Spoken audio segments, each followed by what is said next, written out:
Thank you for joining us, our beautiful audience. I'm Tony. I'm Leona. And welcome to Tony and Leona Live. Today is November 17th, 2021. There's tons and tons of news coming at the end of 2021. Earth-changing news. Just a lot of things that are going to affect our country. So we're excited about this show. We're going to talk about a number of different current events and news headlines. We haven't done this format yet for our show, so and again, we're on a new streaming software, so we're still learning how to implement this all to make the best shows possible for you. We want to be the biggest married couple, Catholic Christian podcast, live stream the world's ever seen, but we got to start small. So but some of the stories we're going to talk about: the OSHA mandate. They just announced that they're going to suspend implementation of the mandate or their regulation. So that's the mandate affecting employees with 100 or more. And we're going to talk about some Florida issues. The woman who her husband is suing because she was refused Ivermectin and she actually died. Refused when she was in the hospital or prior? I believe. We'll look into that more. And we're, of course, going to talk about the Kyle Rittenhouse case. That's probably the biggest story in the country right now.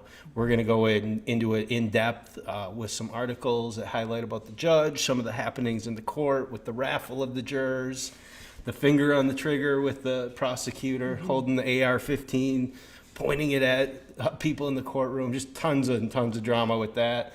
We're going to touch on Project Veritas, James O'Keefe, and the statement from the ACLU, and just kind of what happened with the FBI raiding his apartment, taking his phones and computers and a whole bunch of other stuff. And ACLU actually stepped in and said this is dangerous for the freedom of the press. So we're going to talk about that a little more. And Greta Thunberg. And her meeting maybe we should start with that. So I don't know when exactly this famous meeting took place here, but you can see in the picture there Pope Francis and Greta Thunberg. I think it was a little while ago. Was it? Yeah. But I was wondering when I came across, is she younger there? Yeah, I think so. And I was wondering, is Greta Catholic? Do you know? I mean, not that it matters, but I don't think so. I've never heard of her or her parents having any religion, and I've heard a lot of details about them. So, I mean, maybe they are, and they just don't want people to know. But yeah, so one of the shows that we want to have is we want to have a debate with Catholic about global climate change and what our responsibility is being Catholics and Christians in terms of global climate change and some of the science behind it too. Also, I wanted to respond to one of our audience members. We value our audience members' feedback so much, and we got a comment from one of our shows.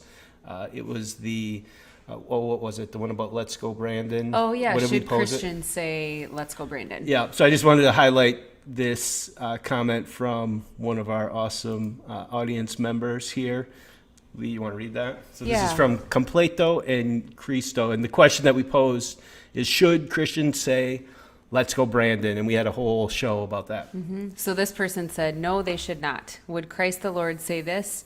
Finally, brethren, and then in quotes, finally, brethren, whatsoever things are true, whatsoever things are honest, whatsoever things are just, whatsoever things are pure, whatsoever things are lovely, whatsoever things are of good report, if there be any virtue, and if there be any praise, think on these things. Those things which ye have both learned and received and heard and seen in me, do, and the God of peace shall be with you. That's from Philippians chapter 4. It's a beautiful insert and beautiful verses that he or she used. Yeah. And we certainly appreciate comments from our audience members. So thank you very much for that. And what was the next story that we were going to talk about here, Leona? So the OSHA mandate? Oh, yes. So we like to start with good news, have some good news at the beginning of the show. And this is a small victory. But OSHA announced today, and it was pretty quiet with all the other media excitement about the Kyle Rittenhouse case and all the distraction with that.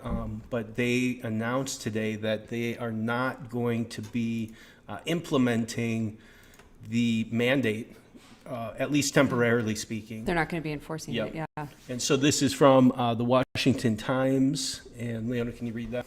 Sure. The Occupational Safety and Health Administration has suspended work on President Biden's vaccine mandate after a federal appeals court hit pause on rules that would force companies with 100 or more employees to require COVID-19 shots or regular testing.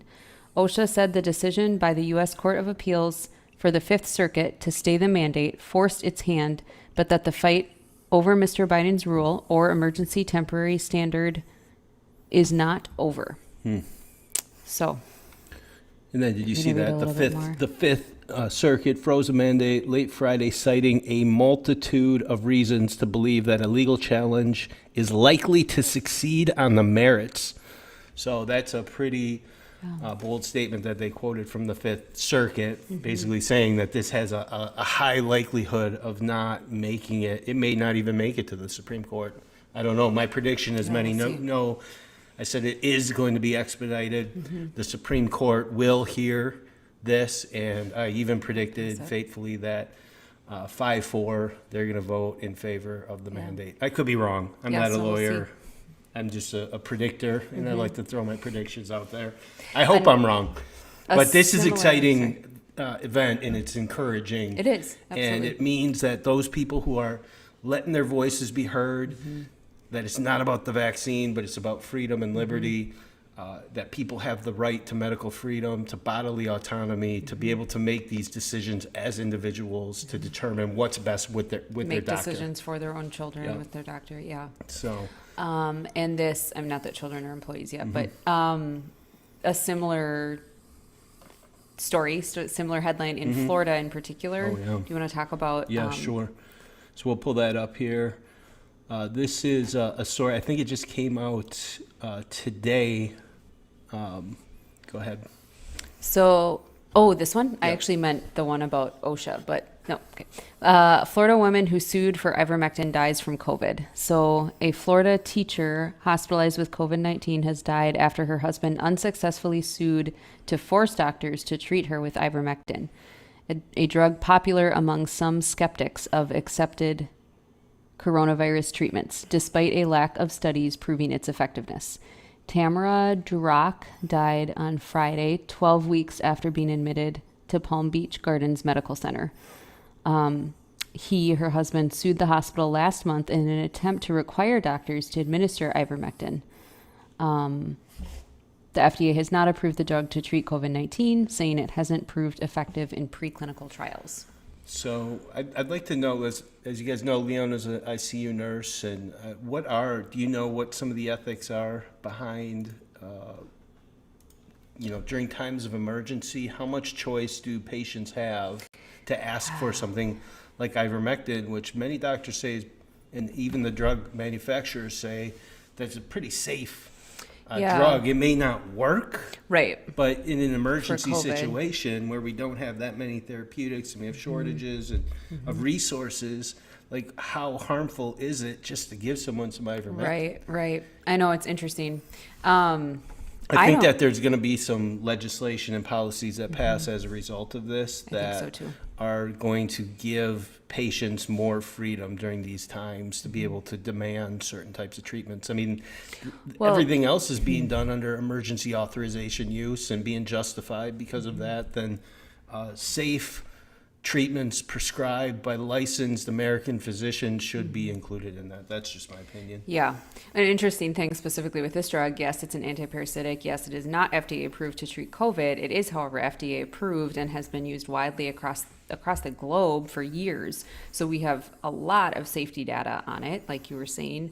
And we're using a lot of other things that don't have years of studies showing that they're effective in treating COVID. And so it's kind of interesting. Like even in the article, it says people who are skeptical of other COVID treatments, like there isn't another like incredible COVID treatment that she was denying, or you know what I mean? Mm-hmm. So like she has the virus, whether or not she was vaccinated before she had the virus. So it's so interesting the way that they frame it. Another thing that I think is important to know, and I'm not saying that this drug is helpful in treating COVID-19, but there are a lot of drugs that we routinely give that are not FDA approved for the purpose that we Right. give them. And it's completely One has been legitimate. prescribed for me, actually. It's So- off-label prescriptions, right? Yeah. Or prescribing off-label. Is that Yep. the right term? Yeah, And it's exactly. completely legitimate practice for licensed I mean, it's common physicians. practice in many cases. Yeah. And what you Yeah. hear with the ivermectin that's different is that people are actually there's pharmacies that won't give out the prescription. Mm-hmm. I think they're even being directed to through the higher ups. I'm not Yeah. quite sure where that leads to, if it's Yeah, the I don't governors know or the either. people in the higher up in the Yeah. public health agencies, but certainly very interesting. Mm-hmm. So Project Veritas. Have you guys heard about that before? Project I Veritas, certainly James have. O'Keefe. Yeah. He's done a number of exposés. I guess you would call him an investigative journalist. Mm-hmm. He has employed some, on the gray line methods to get his material. He does a lot of undercover stuff. Yeah. He was famous for exposing some things with Planned Parenthood. Was that in California? Yeah, I was actually wondering. I mean, that was So this is where people David started to really Delayden? not like. Yeah, was ahead. David Delayden with Project Veritas? I don't know. I don't know, because David Delayden's the one who exposed a lot in Maybe that in was California. something separate, but. But yeah, he's certainly been undercover. So recently, his apartment in New York City, where I think he also has his office, was raided by the FBI. So they came in before sundown, unannounced. I think it was 10 FBI officers, law enforcement officers. They started pounding on his door, 4 a.m. They Before threatened to sunrise. open it up with a battering ram. He opens the door. They come in with spotlights, and they secure his whole apartment. They take hard drives. They take phones. They take his computer, Crazy. And this laptops, and they had a warrant. But this, right when it happened, I think it was last week, you hear from conservative circles. I remember I heard Sean Hannity saying something along the lines of, oh, well, where's the ACLU going to be here? Why aren't they Yeah. stepping up? This is their issue. Well, the ACLU did make a statement good. regarding this. It is. So, but yeah, here's James O'Keefe right here. But this just talks about the FBI raid and how the ACLU said it's a threat to press freedom. Yeah. Do you have that article in there? So here is actually the ACLU statement. Leona's going to read it here. Okay, so the following is a statement from Brian Haas, senior staff attorney with the ACLU's Speech, Privacy, and Technology Project, in response to reports of an FBI raid on Project Veritas founder James O'Keefe. Quote, Project Veritas has engaged in disgraceful deceptions, and reasonable observers might not consider their activities to be journalism at all. Nevertheless, the precedent set in this case could have serious consequences for press freedom. Unless the government had good reason to believe that Project Veritas employees were directly involved in the criminal theft of the diary, it should not have subjected them to invasive searches and seizures. We urge the court to appoint a special master to ensure that law enforcement officers review only those materials that were lawfully obtained that are... And that are legitimate in the investigation. Okay. So they did make a statement. They did condemn or at least point out that this is very dangerous for freedom of the press, the First yeah. Amendment. Yeah, It's absolutely. interesting how they have to spend the first couple sentences essentially bashing Project Veritas, Yeah. questioning whether they actually are even journalism, Right. pointing out some of the questionable tactics that they use. It's almost like the formula that has to be used now if you're going to support anything that may be considered conservative or Yeah. libertarian, that if you're in the mainstream, you first have to have a number of sentences and statements that completely bash Yeah. the organization Bash and or discredit, person, yeah. just to let everybody know that you're not supporting them politically, but that there might be a point there. So Sure. I thought that was interesting how they did that. But at the same time, thank you to the ACLU for actually Yeah. interjecting in this issue. Yes. And we'll see if And they they're right. pursue any other, or if they offer Project Veritas any help. Because this is actually a huge issue. Yeah. The First Amendment, in many ways, is under attack. The First Amendment being the freedom of speech, freedom of religion, freedom of the press. COVID has had a unique way of allowing governments, either intentionally or not, to chip away at the rights of the First Amendment. And this is something that, along with many other things, but it should alarm us all, because we want freedom, the press to be free to conduct and investigate corruption in government freely, without fear of government retribution. And this ultimately has to do with diary from... I was going to say, do you think everyone knows what he had that was stolen? It was Ashley, right? Ashley Biden's diary. Ashley Biden, who I didn't even know.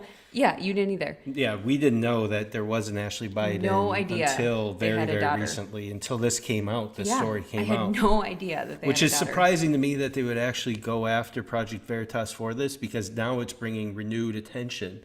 So it's centered on a diary that was obtained by Project Veritas from a third party who they didn't know how that person got the diary. Right. So they obtained it, and apparently there's a number of pages on this alleged diary. We don't know for sure if it's Ashley Biden's or not, but that just they paint the Joe Biden in a way that's not, as a father, that's not so becoming. Just kind of creepy things that happened when she was younger. Although this was written in 2019. Not becoming, but yeah, I mean, basically he was showering with her when he was, according to this, when she was older. Which is kind of inappropriate and is inappropriate, awkward. But a lot of it was just about her, the guilt she feels, and and it's sad, the struggle she's having. But the fact that we haven't heard of Ashley Biden before is interesting in and of itself, because it's almost like they're. By that. And then the method as to how he got this diary, they're alleging that it was stolen. We don't know how they got it. We don't know. We know Project Veritas got it from a third party, but we don't know how that person got it. And, maybe it was her. Yeah, I mean, it's certainly possible that she accidentally left it behind at her old apartment when she was moving out, or potentially she purposefully did it. Or there's something in the Biden genetics about just leaving incriminating and damning evidence all around. I think Hunter's up to 3 laptops that he's left in various spots with unbelievable no one really cares. data. So yeah, nobody really cares. He's still it's all a extremely conspiracy wealthy. theory. He's still living the life. So, but the First Amendment, something we should all care about. Another thing we should all care about is what's happening with the Kyle Rittenhouse case. Why is the nation paying so much attention to it? Well, a lot of it has to do with 2020. People have short memories, like 2020, before the election, everything that happened from the end of the first phase of the lockdown and the George Floyd killing, tragic killing, and the riots that followed in Minneapolis and throughout the country, and even in some places in the world. And then the Jacob Blake shooting, which happened in Kenosha. Kamala Harris, then candidate for vice president, went to Kenosha, or she called Jacob Blake on the phone. Biden intervened, met with him. but it led to these riots, and I'm going to put up this image here, to kind of what's being reignited, I think, in a lot of ways. And it kind of goes back to for me, the Let's Go Brandon. Like, to so me, if you're listening and aren't watching right now, this is the CNN post. It's one of those things that I assume everyone has seen, but maybe you haven't. So this is from Kenosha, Wisconsin, the peak of the riots, and it's a CNN journalist with the tagline underneath: "Fiery but mostly peaceful protests after police shooting." And behind the journalist is just burning buildings. There's that car that's burning out there. It looks like a scene from an apocalyptic movie like we like to watch. But, this is why I think people are paying so much attention to this trial and why there's so many emotions attached to it. And it certainly is. And the defense brought this up in their arguments, that this is a political trial. And I even though we don't want it to be a political trial, we want it to be about the facts, about what happened with Kyle Rittenhouse and those 3 people that he shot, and whether or not that was self-defense. But this is yet another issue in America that's almost being divided evenly between conservatives and libertarians on one side and progressives on the other, in terms of how they interpret this event. And I honestly, I paid attention to it when I was taking my real estate classes. I was streaming it, and I don't think it's as clear cut as people make it out to be on either side. The question before the jury is really, did Kyle Rittenhouse act in self-defense when he shot those 3 people? And the standard is something along the lines of, and I'm not a lawyer, but it's something along the lines of, would a reasonable person in his situation fear for his life from an imminent threat and have to take self-defense actions, aka shooting, to save his own life, or otherwise he would have been severely injured or killed. The additional part, and this is where it gets convoluted and what makes it such an interesting case, is if the jury, and I believe if the jury finds that Kyle Rittenhouse provoked the attacks to be brought on, meaning they wouldn't have happened had he not provoked it somehow, then it may be possible that they can come to the conclusion that he wasn't acting in self-defense. And again, I'm not a legal analyst. I don't know if that's the exact standard, but at least from a social point of view, that's how people are looking at it.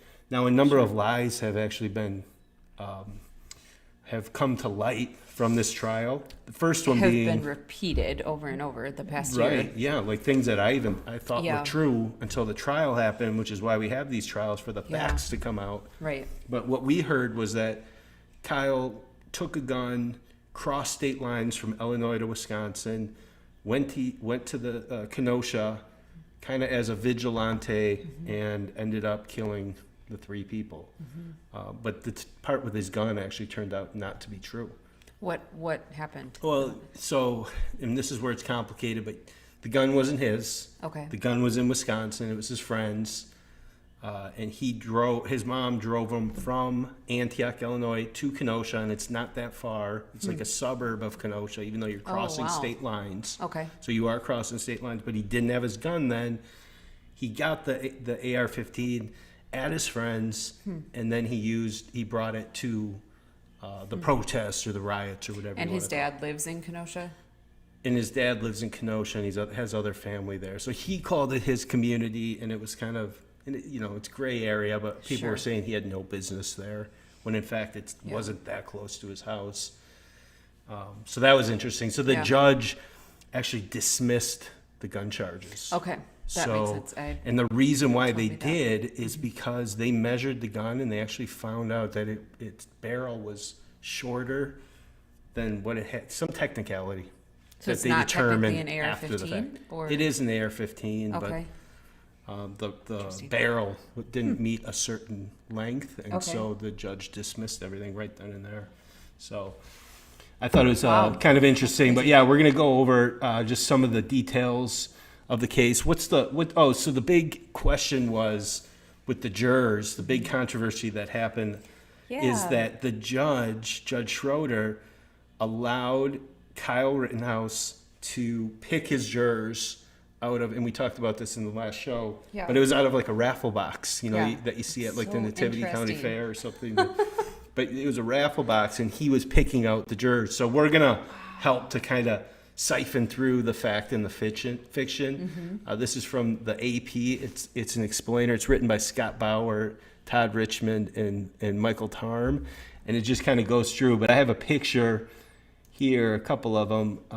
So Leona, you want to just read? This is him picking the jurors, or he's actually picking 6 people who aren't going to be the jurors. Is actually, and I'm sure this is what the article is going to. But there's 18 jurors that were there.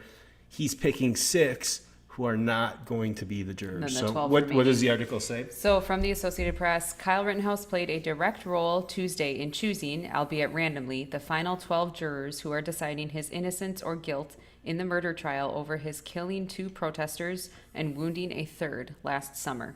At the direction of Circuit Judge Bruce Schroeder, Rittenhouse's attorney placed slips of paper into a raffle drum with the numbers of each of the 18 jurors on it who sat through the 2-week trial.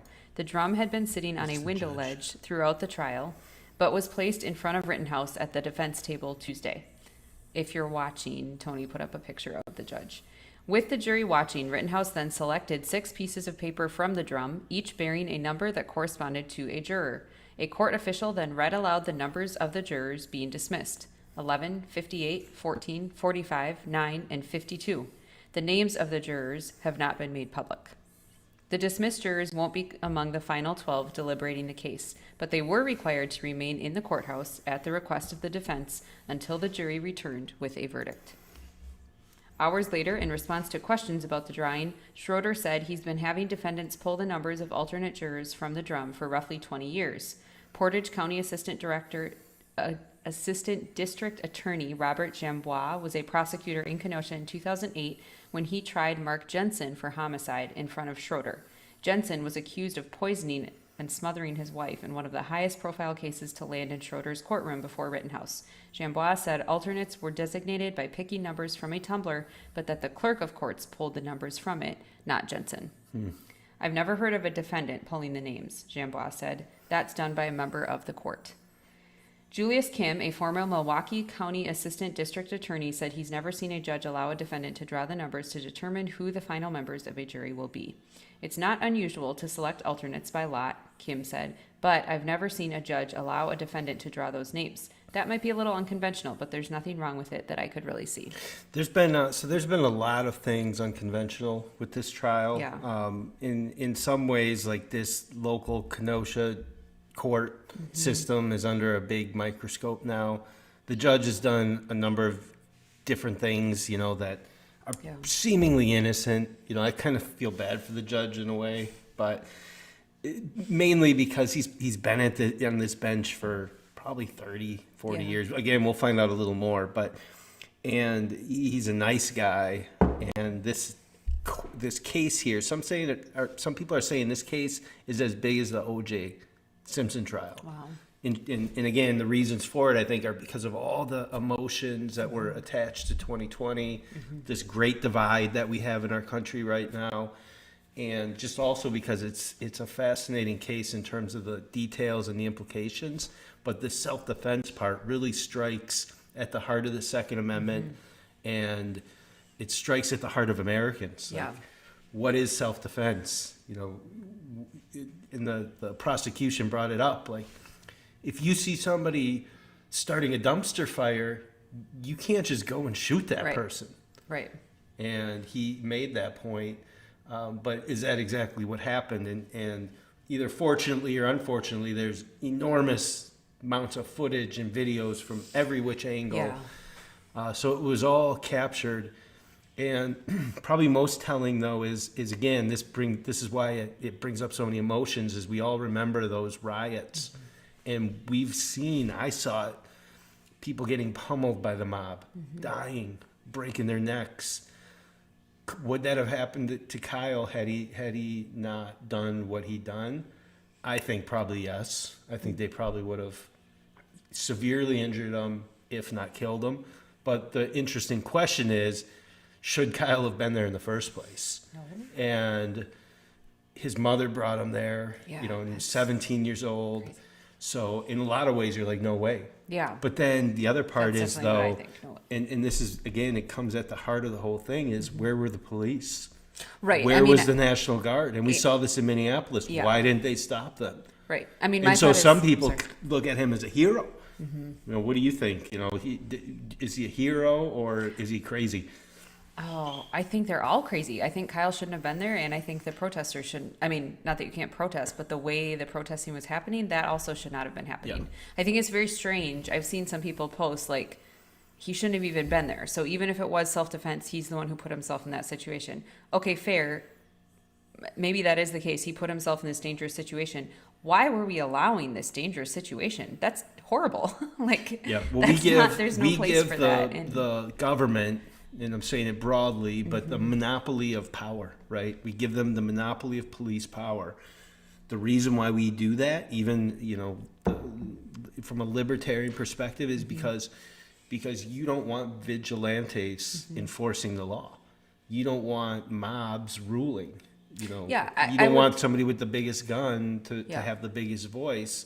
And so in order to enforce the law, we all kind of buy into this social pact that we have police and National Guard. Yeah. And so when they fail and individuals are left to their own, and I get it. You see your hometown burning, or you see a store that we saw that in St. Paul. Yeah, it's awful. And there's still buildings that are in ashes. And so, and it's a lot more than that too. There are people who live around those buildings who then have no way to get food because they may not have a car. If they do, they can't drive it in that area. If they rely on the bus, the closest grocery stores aren't there. Like, this impacts innocent people in extreme ways, even if you're not one of the innocent people who gets trampled, for example, or even if it's not your business that's burned. Not to get on too much of a tangent, this is where I think, like, I'm always trying to think, how can so many people with goodwill have such different views on all of these things? And I oftentimes come back to this place of, is anyone stopping to think, like, what is the goal of government? Why are we even in this society with any government? When does a human being have the ability to force another human being to do something? And I would say there's no point in even entering into a social contract where we allow people, whether or not they're elected, where we allow these government officials to force us to do or not do things, if we're not having a society where we work to prevent violence against the innocent. There's not even a point in entering into that compact that you're talking about if we're not doing that. But beyond that, we really need to be careful with what is the role of government. Like, just because we want something done, how much are we going to trade away and let these people? I think we can all agree that all of our even elected, not all, many of our even elected officials have done some pretty insane things and lied a lot and all these things. So why do we trust them to make such intimate decisions for our families, especially if they're failing us in these basic things? So the Kenosha's been under the spotlight. Yes. It's a small town, 300,000 people live in Kenosha, Wisconsin. The riots after the Jacob Blake shooting absolutely overwhelmed the city. Yeah. They didn't do much to protect it either on a statewide level. The governor of Wisconsin completely failed, similar to Governor Walz did in Minnesota. They didn't do anything to stop it. Same with this courtroom. I don't think they're equipped to have the spotlight on them like they do. Yeah. That's why I feel a little empathetic with the judge. Although the judge has had plenty of complaints, and maybe some of them are justified, maybe not. He's also had threats against his life, and he's not being painted in the greatest light. And it's being used as kind of this. He's a white supremacist, and that's another reason why there's so many emotions. Why a white supremacist? Well, because he's white, for one. Because people perceive that he's favoring Kyle Rittenhouse, President Joe Biden. He even called Rittenhouse a white supremacist when he was a candidate. Did Rittenhouse say or do something against There's nothing. people of color? No, never. But you know how it is. They labeled him that. They painted him as that. Okay. A white supremacist with an AR-15 who went to a BLM rally looking to shoot people. And the politicians painted it in a way too. That's why Biden might actually be getting sued if Rittenhouse is found not guilty. For saying this about Rittenhouse. Yeah.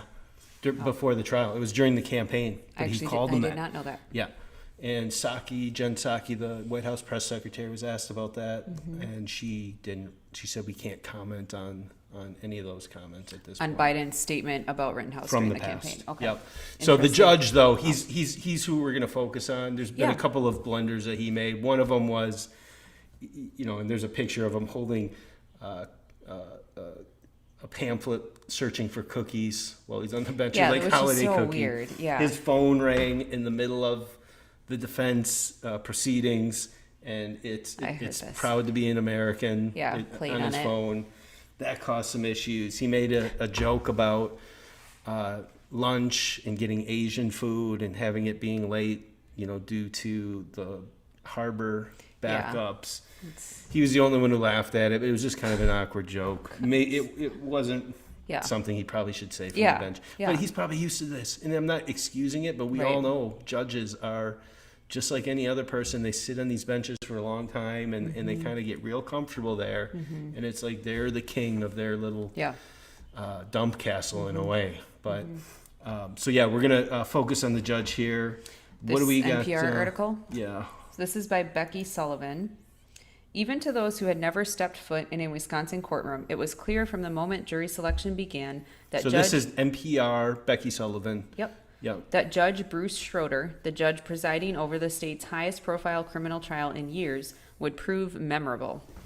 As the cameras switched on and live streams began for the first moments of the highly watched criminal trial of Kyle Rittenhouse, the 18-year-old accused of homicide after fatally shooting 2 people during unrest last year in Kenosha, Wisconsin, the judge was playing Jeopardy with the potential jurors. Alphabet City for 600. This was during this trial? Apparently. It's the only major city that straddles 2 continents, Asia and Europe, Schroeder said. After a juror answered correctly, Istanbul, Schroeder had a follow-up. Okay, can you sing the song? He said, drawing a round of laughter. Oh my. As Rittenhouse's trial has unfolded in the weeks since, Schroeder has alternately drawn cheers and criticism among legal experts and other observers of the trial. While some of his actions were inconsequential, others, including a strong admonishment of the lead prosecutor last week, could be pivotal to the trial's outcome. I think what people are surprised by is some of these little quirks, maybe, that they're not used to seeing in judges. There are all sorts of personalities that are on the bench all across the country, said Julius Kim, a defense attorney and former prosecutor based in Milwaukee who has appeared before Schroeder. Should I keep going? Yep. A no-nonsense judge. At 75 years old, Schroeder is the longest-serving circuit judge in Wisconsin. He was first appointed in 1983 by a Democratic governor and has continuously won elections since, often running unopposed. He has a well-earned reputation of being both no-nonsense on the bench approachable, say lawyers in Wisconsin. Sorry, I ran that together. He tells a lot of stories, and he focuses a lot on lunch. With the trial carried live on TV and internet streams, viewers across the country have been able to get an up-close view of Schroeder in action. On one day, Schroeder's cell phone rang with God Bless the USA by Lee Greenwood. He goes, and I'm proud to be an American, which happens to be like Donald Trump's theme song for his, which is going to add more fuel to this fire. On another, he cited Chaucer as he said, I do have a rule that is honored in the breach, although that line is actually from Shakespeare's Hamlet. Some viewers cringed as Schroeder struggled, as did lawyers and witnesses, to discuss Apple's pinch-to-zoom feature and image enlargement algorithms after defense lawyers objected to a drone video that has been enlarged and enhanced by the state crime lab for prosecutors.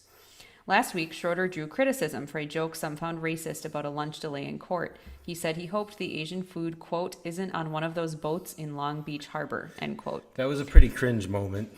Yeah, you know, I don't know why that. he exactly said it, but again, I think that's just his personality. This is what he's so used to doing. Yeah. And he's been a judge for so long in this little court, and I don't think he has a good realization of how he's being perceived. Sure.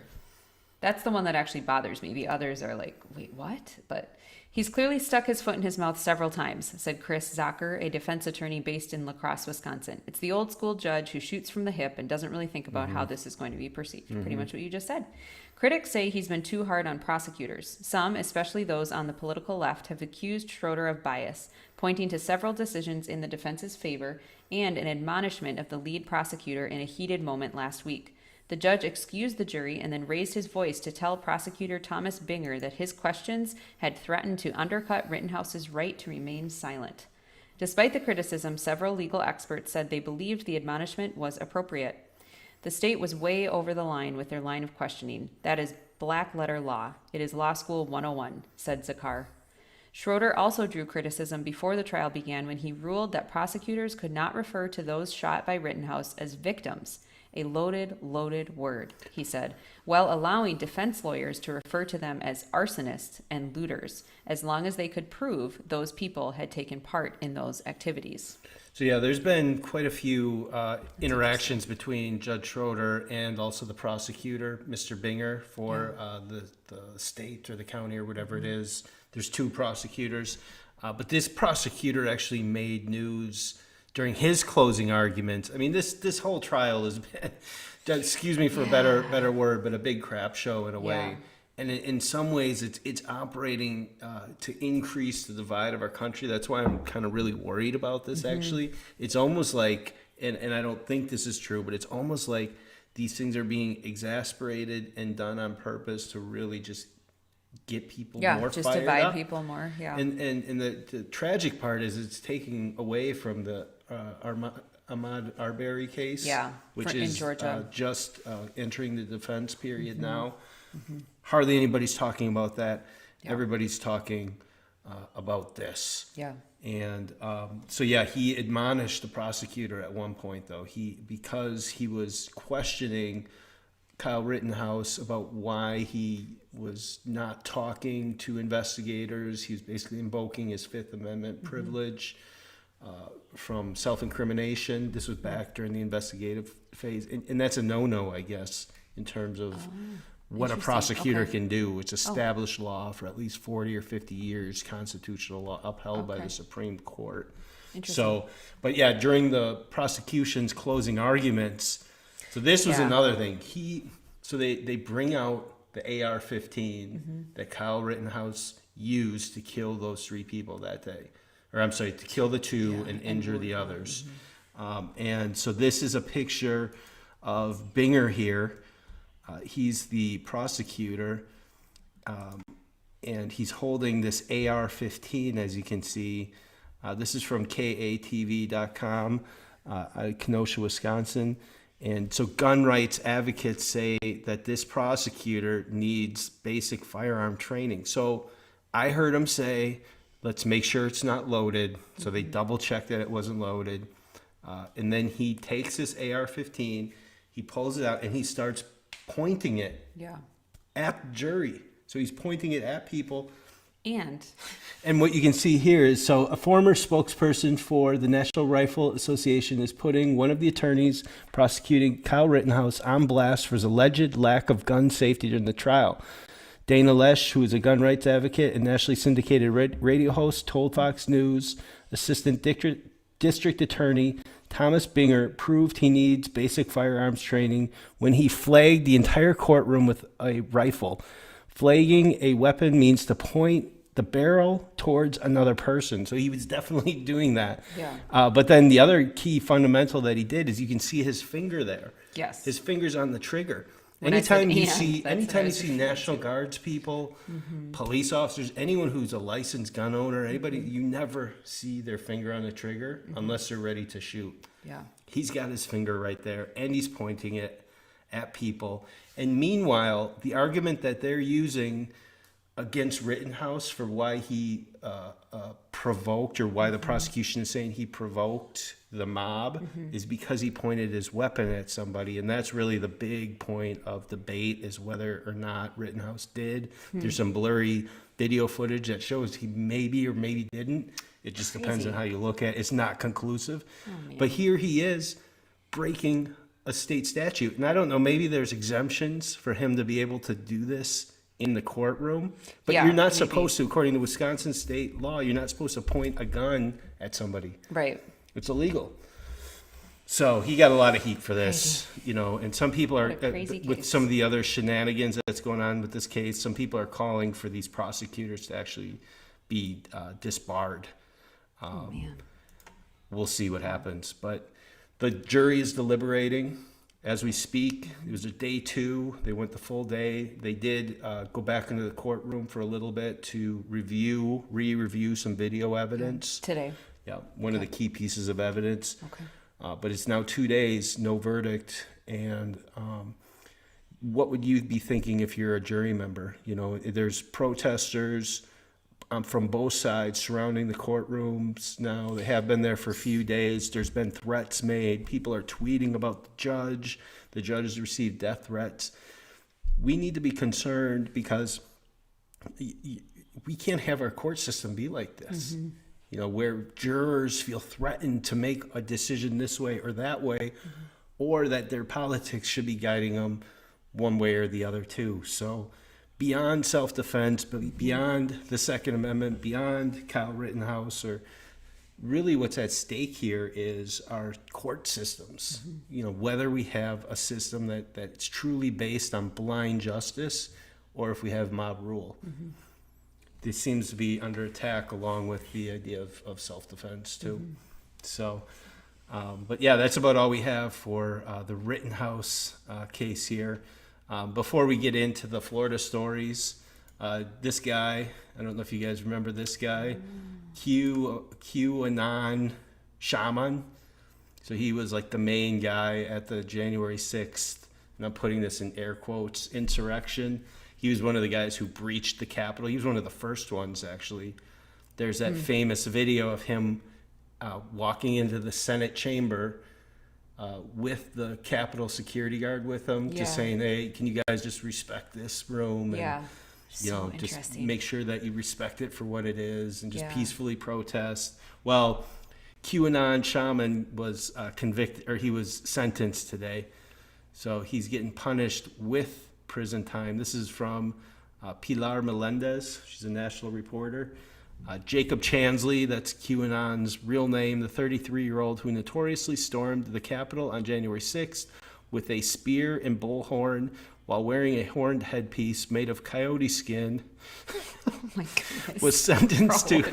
was sentenced to 41 months in prison on Wednesday after pleading guilty to several other related charges. So he actually gave, some sort of last comments. It was 45 minutes long. Did you listen to any of it? No, I didn't, but I was just reading further. I'm interested to know what he did guilty for. It's in the article, but it's something about rioting and along those lines. But they threw the book at him, and they did from the very beginning. And the judge even said... But did he ever harm someone? I'm not saying like breaking in is okay, but... They're alleging that he's harming democracy. So it's an attack on democracy, an attack on the system of governance that we have. And they labeled him as like the face of... Oh my. Put in quotes again, the insurrection. So just to be clear, so our vice president, prior to being in office, she funded bailing people out who had rioted, and that was okay. So it's not that rioting. They set up a defense fund and bail out and provide. So he shouldn't be He should not be put in prison for rioting if our own vice president has bailed people out for rioting. So it's what he was rioting for. Well, and that's why, again, our system of justice in many ways may be under attack. And I'm not excusing QAnon shaman. No, I know you're anyone who illegally breaches a government building or riots. But has it ever happened before in Kavanaugh's when he was sworn in and people were all on the floor of whatever the floor where that happened? Congress people's doors. Were any of them put in prison or even put on trial? Those were called protesters. How about in Madison, Wisconsin? Not Madison. Yes, it was. It was when Madison? It was when Scott Walker signed the right to work. Law, and the state capitol was occupied. Were people arrested there? Maybe they were. Maybe they were, but they weren't called insurrectionists. They were called protesters, and I doubt it, to be honest. They maybe got slaps on the hand, but that's why having an equal system, a balanced system of justice is so important, because you do want people to be charged and punished for doing things like rioting. Or breaking into a building. I mean, that's the thing. Breaking into a building. But it's got to be done equally. If it's being perceived that, if you protest on this side, you're an insurrectionist. But if you protest here, on this the vice side, president will bail you you're out. not. If you burn down a bank or an AutoZone or something like that, you're a peaceful protester. But if you burn down a Planned Parenthood, you're going to jail. There's no doubt about it.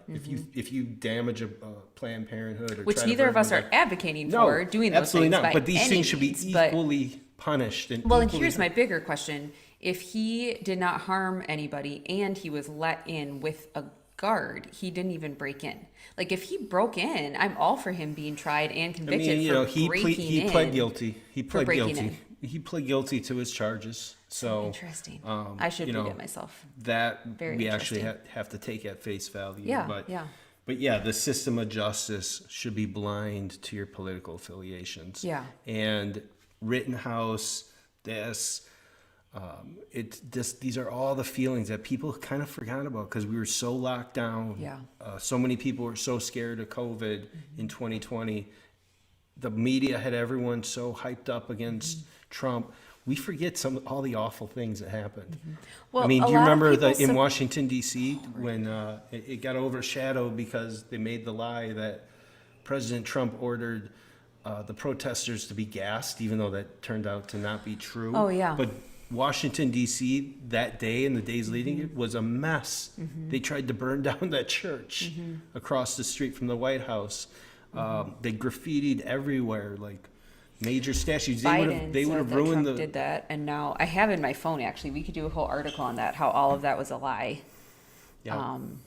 But, that's the main point. And you with can, that. to be clear, you can be fully against Trump standing in front of the church holding a Bible. I have never once thought, like, I'm going to go to Trump for some insight into Jesus Christ and how to live a more Christ-like life. So you can be against him standing in front of the church holding a Bible. You can say he was using it as a prop. But it is a lie that was perpetrated by many people, including Biden and so many members of the press, that he gassed people for the photo op. And yeah. Let's just say a prayer for our country. Yeah. Like it's all the craziness seems to be picking up again. There's talk about, I heard rumors from reporters yesterday that they're going to try to get rid of Kamala. Biden is. Kamala. They're going to try to get rid of her. He's not trying to be and disrespectful. substitute her for somebody else. I heard maybe Buttigieg, but the administration's Can failing. you do that? Yeah, the administration's failing though, and these are dangerous times. The pandemic's raging, winter's coming, inflation's growing. It's getting worse this last time around. So a lot of things are uncertain. So man. Pray for our country. We need it. Did not But we know love living in Florida, though. I have to say that Sorry, I'm just laughing I at the miss. transition. There's a lot that I miss. I miss like our friends, and I miss a lot of our family, and I don't miss the winter weather. But I must say, like, I feel better now in so many different ways, like mentally, physically, spiritually. And I don't think it's because we moved here per se, but I just feel better. And the weather is incredible, and we're just trying to start to learn the ins and outs of Florida. So we're getting registered to vote. I made my first call today. He did, yeah. I called our our state state rep. house rep because there What's her is a name? bill that's going to be that's pending. It may get signed into law. It may or may not. Yeah. But it's a bill that's in the Florida House right now, and they're aiming to restrict the OSHA mandate, even though OSHA's now dropped that, so it may be irrelevant, but I still hope that they pursue it. Yeah, so it's Representative Lauren Melo, M-E-L-O is her last name. Okay. She's our particular state representative here. And yeah, you called her office phone, right? And here's some more information. Did I send you this article? I don't think so. Should I read it? The House play? Yeah. So this is by Forrest Saunders. Let me change this. There. Okay. Forrest Saunders, this is in Tallahassee, Florida. Bills limiting vaccine mandates in Florida could be headed to the governor's desk before the end of the week. During day 2 of Governor Ron DeSantis' special session, the GOP majority was moving fast to approve the 4 bills in House and Senate chambers before Friday. The policies seek to prevent local governments and businesses from enacting COVID-19 shot requirements for employees. Other provisions include investigating how Florida can withdraw from OSHA to avoid federal shot rules, stripping the state's health officer of vaccine mandate authority. Sorry about Yeah. that. Anyway, Some other things. I called our state house rep to just encourage her to move forward. She's a Republican. I haven't called our state senator yet, but that kind of instigated us just to look into Florida's legislative system a little better. Just we're used to Minnesota's, we're not used to Florida's. So in Florida, there's 40 state senators, and there's 120 Florida state representatives in the state house. So they call it the state senate and the state house. So there's 3 house representatives in each senate district. Yes. Whereas in And- Minnesota, it's 2 House I right? believe so. for every Senate district. So yeah. what's the 8-year term? Oh, I just thought it was interesting when I was looking into this. So there are 8-year term limits for state seats in Florida. These term limits actually used to apply to congressional seats as well, so at the federal level. Oh, really? But then I had no idea about any of this. The Supreme Court ruled against that for congressional seats. So I guess the Supreme So Court. they used to have term limits for their U.S. House representatives in Florida. Yeah. Wow. And they, Yeah. So now they still have them for state level, so for state reps and state senators, but the Supreme Court said they can't. The state can't do that for the congressional candidates. So Wow, cool. it's kind of interesting. We know one man who's running for running for Congress, for U.S. representative. He's actually running against our U.S. House representative. So he's a Republican. He's Yep. been in there for almost 20 years, I believe. The current one. And there's somebody challenging him this year. Maybe he's had other challenges, but yeah, we're in Yeah. the Naples, in the district actually goes all the way over to like the western part of Miami. Yeah. So it crosses over Big Cypress and Yep. all the swamplands there. But yeah, and then U.S. Senator Marco Rubio. Who's our other? Rick Scott. Oh, Rick Scott. Marco Rubio and Rick Scott. And of are course, US Governor senators. Ron DeSantis, who announced his reelection. He's going to be running again. A lot of people want him to run for president. 2024, right? Or no, reelection's 2022. 2022. 2022. A Sorry. lot of people want him to run for president. I'm not one of his advisors, but I've said on the show that I don't want Ron DeSantis to run for president yet. I think he's a great governor, and I think if he could spend another 4 years focused in on Florida, working to make Florida the greatest state in the country, and making it one of the best places to live, which it's already a great place to live, but it can get even better. And then I think that would be his chance to run. Because too many people, they try to go to the president too fast. I'm not saying that he's not experienced enough, but that's a big step. And And sometimes then if you when just people, fizzle out, then you're kind of done. well, when people move too early, if you try, look at how it changes the perception. Look what happened to Governor Pawlenty Yeah. when he ran for president. Yeah. He had to try to attack Michelle Bachmann, and he just turned off so many people. We're like, oh, I didn't know that. Yeah. He had that side to him, and Lest you think that we think like Ron DeSantis and everything in Florida is perfect. Quick plug to watch our show from yesterday. yeah. Yeah, we talked about Florida COVID numbers and Minnesota COVID numbers and compared the two. And right now, Florida being the lowest case rates in, the country. People are, oh, it's Governor DeSantis, he's the best. And well, no, it's more about we're in a pandemic. And Yeah. Florida has their surges in the summer, and the northern states and Midwest states have their surge in the winter time. Yeah. And Minnesota's numbers are actually one of the worst in the country right now. At this time. They have over a 10% case positivity rate, which means over 10% of the testing that they do is a positive COVID Yeah. test. So as a Star Tribune writer Pioneer described it, they called it, COVID blizzard. a COVID blizzard has hit Minnesota. So just be careful, everybody out there.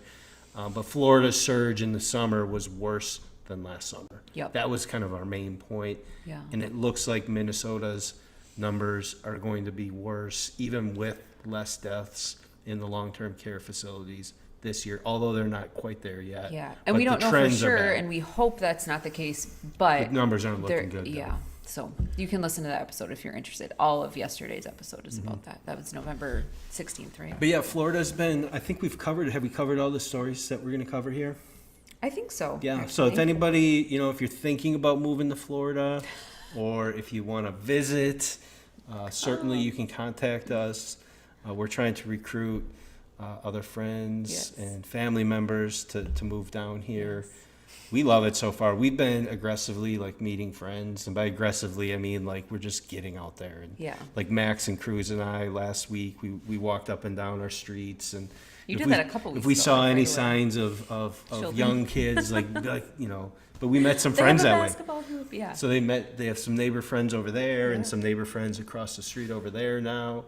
And we met a really nice family out of Ave Maria, it's a dad, and he's got two kids who are Max and Cruz's age, more or less, and they love doing the exact same things. Yeah. And Huge gift. And the guy was actually, I think he's gonna be a great friend. Yeah. We went to the Naples football game last week, their playoff game in Naples High School. The Eagles, they won their first game, and so they're playing again this Friday. And so we're gonna go. It's in dads and Naples, the sons luckily. are But gonna they're go. playing Naples. We're in the same region as South Florida. Yeah. So a team, it's called Northwestern High School, from the Miami area is coming to Naples next Friday. And I guess Oh. my friend played football in the Miami cool. area, so he says Cool. these teams in Miami are unbelievable. This is according to him, but he said that a huge percentage of these kids that play high school in the Miami area, in the Miami football season, like he said, like 20 to 40% of them go to the pros. That's crazy. But there's a whole football. I mean, people are football crazy. And if you look at NFL rosters, you'll see where they're from. Texas. So many players Yeah. from Florida.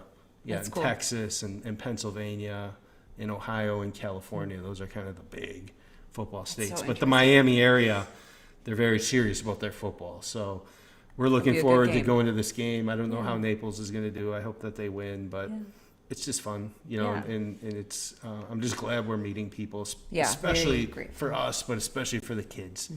You know, that's a big, But it was we a still big miss nervous, people in we were very Minnesota nervous about very moving much. just because we wanted our kids to have friends and they have good friends and cousins back in Minnesota. So it was hard to make that move, not knowing that many people here, but we're going to keep meeting people. And, It's still hard to be away from people in Minnesota, but huge gift to meet people here. but as it's well. awesome here. So anyway, anything else? I'm so lucky I get to do the show with you. It is good. I'm lucky too. We love I it, learn a and we're lot, just and growing the it's fun, show. yeah. We're just learning the ropes.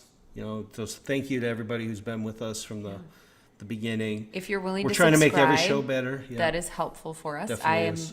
clueless about YouTube. I'm just learning. So I didn't know that, like, when people are like, subscribe, I was always like, I'll just listen when I want to. But if you subscribe, it actually does help us. So Yeah, you're for willing sure. to. Subscribe, like the videos, share it. We're getting on more and more platforms too, and that's part of our learning process. Like we started on YouTube, now we're on Twitch and Twitter, and we started with this streaming software. Even though our first show with the streaming software, we didn't, our sound wasn't on, which I haven't. But we have to learn. Learning curve. I haven't so actually checked the sound now. Is it on? hopefully it's been on. Hopefully it's been on. Yeah, I think it is. But yeah, we went 20 minutes of babbling and no sound. 2 But nights ago, yes. the things you learn. Technology. So, well, God bless you, everybody. Thank Thank you, for everyone. joining us, and Have a great rest of your week. God bless you. God bless you all.